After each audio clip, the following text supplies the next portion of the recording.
Welcome back to my channel, guys. It's time for another volume review.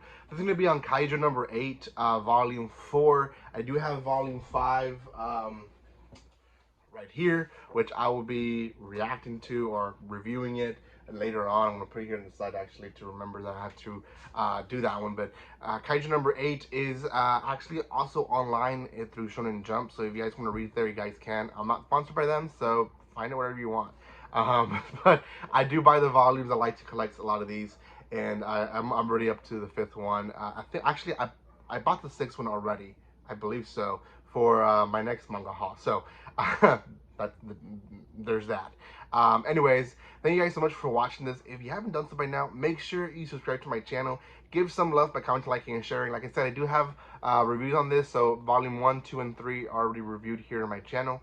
You guys can check them out here. There's also playlists in the description below where you guys can watch more. If you guys want to watch more of my videos, more reviews, more reactions, and stuff like that. And then lastly, if you want to follow me on social media, I am reviving my social media accounts. Actually, a lot of them are doing pretty well now. So Twitter and Instagram and TikTok are the 3 that I'm hitting hard. So check them out in the description below. You guys will find them. So thank you again, and let's start this review.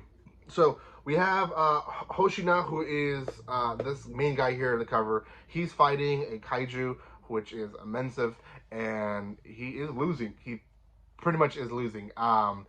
We kind of left off him in trying to give it his all, and the thing is, when he thinks he's winning, he ends up not, right? He ends up actually finding out the core is smaller. He is attacking a different way, and this guy is massive, so he is pretty bad. And then he starts overheating, which, if you guys forgot what that is, when he overheats, his suit stops working. He can't fight in the percent of power that he can usually obtain.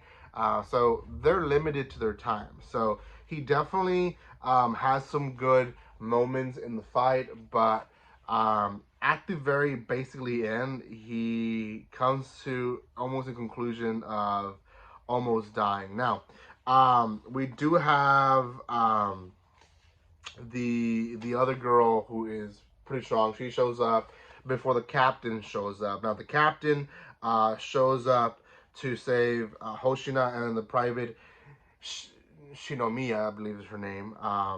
And yeah, she does pretty well, and they end up fending themselves until, again, they find out that the kaiju is not completely destroyed. He actually initiates this kind of self-destruct thing, and what ends up happening is that our protagonist, who is Kafka, he's not in the cover here, but he is in the, I think he's in the second cover. No, he's not really in any cover. He's in the first cover, but in his kaiju form. Kafka decides to save everyone, which, if you haven't read or been reading up to this volume like I have, or haven't seen my first volume reviews, you should probably go watch them to understand what's going on. But Kafka essentially can transform into kaiju. Only a few people, like this private girl, she knows, and one of his buddies, who's also telling him don't do it, knows. But he knows that if he doesn't transform just to save his own, self, then captain, vice captain, and the private are all going to die with maybe other people in the surrounding area. So he ends up transforming to his full form. Everyone sees it, everyone freaks out, and basically the rest of the volume is him turning himself in, thinking that everyone hates him, finding out that no one hates him in his group. Everyone thinks that he did the right thing, and that he shouldn't be killed or experimented on, and he basically ends up in the hands of higher-ups. And the one that is basically testing him is the private's father. And she tells him, please don't kill him, give him basically a slap in the wrist. Like, I know this is not the best thing for anyone. Like, people are gonna freak out if they know that a kaiju is working for the agency, but no, don't kill him. And they go on this test, and essentially he doesn't kill him. He is pushing him to his limit. At the end of the volume, we do see Kafka lose control, and that's kind of most of the ending. We don't really see the end of that fight, and that's really about it. He's now in this situation where he has to prove himself that he's more human than a kaiju. So, yeah, it's doing well with a story. I really wished they had played a little bit more on the decision factor before even testing him.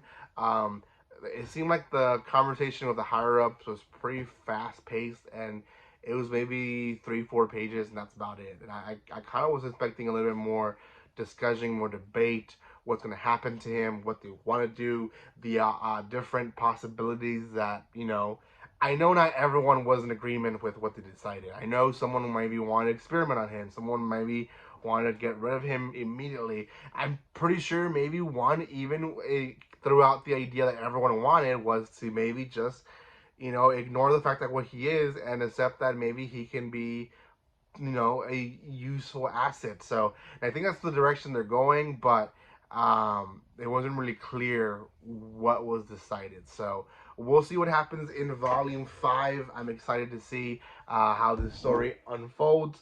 I believe this one has already promised a series. I don't know if it's this summer or fall, but I think it's pretty soon. The anime is going to release, so I will be reacting to it more than likely. So yeah. Well, thank you guys so much for watching this. If you haven't done so by now, make sure you subscribe to my channel. Give some love by commenting, liking, and sharing. You guys can find me on social media in the description below, like I said.